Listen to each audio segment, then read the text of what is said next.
గత 4 రోజులుగా సామాజిక మాధ్యమాల సంచలనం సృష్టిస్తున్న ఆడియోలో మాట్లాడినట్టుగా చెబుతున్న చంద్రకళ, ఆమె వెంట ఉంటున్న ఇద్దరు కలిసి మాజీ ఎమ్మెల్సీ ఆదిరెడ్డి అప్పారావు నివాసానికి చేరుకుని బుధవారం మధ్యాహ్నం ఆయనతో మాట్లాడారు. ఈ సందర్భంగా ఆమె మాట్లాడుతూ మాజీ ఎమ్మెల్సీ ఆదిరెడ్డి అప్పారావుతో తాను ఎప్పుడూ ఫోన్లో మాట్లాడలేదని తెలిపారు. ఏడాదిన్నర క్రితం నుంచి తమ కుటుంబానికి జరుగుతున్న అన్యాయాన్ని చక్కదిద్దటానికి ఆదిరెడ్డి ప్రయత్నిస్తున్నారన్నారు. తాను మాట్లాడినట్టుగా ఫేక్ వీడియోలు సృష్టించి ఆదిరెడ్డిపై దుష్ప్రచారం చేయటం సరికాదన్నారు. దీనిపై ఆయన్ను కలిసి వివరణ ఇచ్చి అసలు ఏం జరిగిందన్నది తేల్చాలని పోలీసులకు ఫిర్యాదు చేస్తారని తెలిపారు. ఆయన తమ కుల పెద్ద అని తనతో మాట్లాడినట్టుగా ఆడియో కాల్స్ ద్వారా ఆదిరెడ్డిపై దుష్ప్రచారం చేస్తున్న విషయం తనకు ఆలస్యంగా తెలిసిందన్నారు. అందుకే ఇప్పుడు నేరుగా ఆయన్ను కలిసినట్టు పేర్కొన్నారు. జాన్ మాట్లాడుతూ ఈ విషయంలో ఆదిరెడ్డి అప్పారావు అనుచరులు తనపై దాడి చేశారన్నది కూడా వాస్తవం కాదన్నారు. తప్పుడు ప్రచారాన్ని తాము ఖండిస్తున్నామని తెలిపారు. పోలీసు వారు ఉన్నారు, చూస్తారు, కంగారు పడద్దు. చూసి నేను సార్ని కలవడానికి వచ్చానండి. ఆదిరెడ్డి అప్పారావు గారు మా బంధువు, ఆయన మా కుల పెద్ద. అయినా నేను ఫోన్లో మాట్లాడుకోవాల్సిన అవసరం లేదండి. నేను ఎప్పుడు ఆయనతో ఫోన్ మాట్లాడలేదు, ఆయన కూడా నాతో మాట్లాడలేదు. ఎందుకంటే తరచుగా కలుస్తూ ఉంటాం.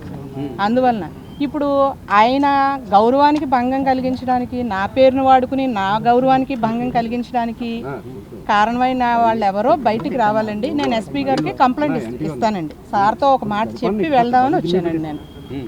అంతే. అయితే మరి మీ కోళ్ళ గారు మీ మీద ఆరోపణలు చేశారు కదా?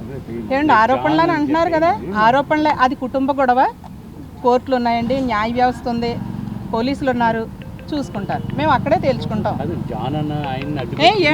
జాన్ గారు ఇదిగోండి దాడి చేశారండి, దాడి చేశారు మా కోడల తరపు వాళ్ళు.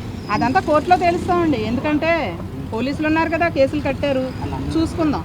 అంతేగాని దానికి ఆదిరెడ్డి అప్పారావు గారికి సంబంధం ఏముందని ఆయన్ని లాగి వాడుకుంటున్నారండి. చాలా తప్పండి. నా మీద చంద్రకళ గారి కోడలు, మేనమామలు వాళ్ళందరూ కలిసి నా మీద దాడి చేసి కొట్టారు నన్ను. అది వేరే విషయం. తర్వాత నేను ఎప్పుడు ఆదిరెడ్డి అప్పారావు గారి దగ్గర 2 సార్లు వచ్చి కలిశాను.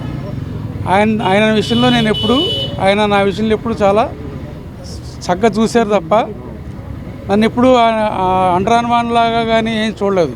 తర్వాత నా కమ్యూనిటీని బేస్ చేసుకుని నన్ను అన్పాపులారిటీ చేసి ఆయన్ని నన్ను బ్యాడ్ చేస్తున్నారు. ఇది సమంజసం కాదు. నేను ఎప్పుడు ఆయన్ని కించపరిచేలాగా నేను మాట్లాడలేదు. ఆయన నాతో మాట్లాడలేదు. దయచేసి నా కమ్యూనిటీని నన్ను బ్యాడ్ చేయకండి, నన్ను బయట లాక్కండి ప్లీజ్. నన్ను ఎవరు బెదిరించట్లే. నాకు ఎంత వయసు వచ్చి నన్ను ఎవరు బెదిరిస్తారండి?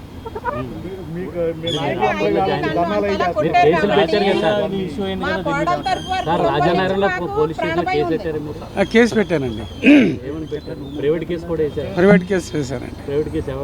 వాళ్ళ బంధువుల మీద వేశానండి.